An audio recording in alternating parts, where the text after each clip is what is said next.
Tandaan nyo sa lahat ng anak. Yung tatay na nasa tabi mo ngayon, pag nagkasakit, kahit anong bawi mo, wala nang kwenta yan. Lahat ng masasarap na pagkain ibibigay mo sa tatay mo, pag may sakit na, wala nang kwenta sa kanya yon. Di na niya malalasahan yan.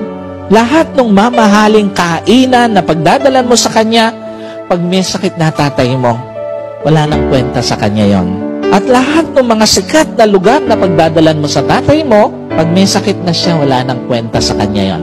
Kasi nga ito totoo, yung tatay mo na akala mo ang lakas-lakas, pwedeng ang dami palang nakatagong sakit. Sa mga anak, yung akala mo ang lakas-lakas ng tatay mo, nakatayo, di mo alam ang dami palang nakatagong sakit. Yung tatay na akala mo okay na okay, marami na palang iniindang sakit at tinatago lang sa'yo para hindi maging pabigat sa'yo. Tandaan niyo po, ano mang pagkakataon na ninakaw ng sakit para mapakain mo ng masarap ang tatay mo, hindi na maibabalik yon. Ano mang pagkakataon na ninakaw ng sakit para maipasyal mo yung tatay mo sa mga lugar na gusto niyang puntahan, hindi na maibabalik yon. At ano mang pagkakataon na ninakaw ng sakit para mapasaya mo tatay mo, hindi mo na maibabalik yon.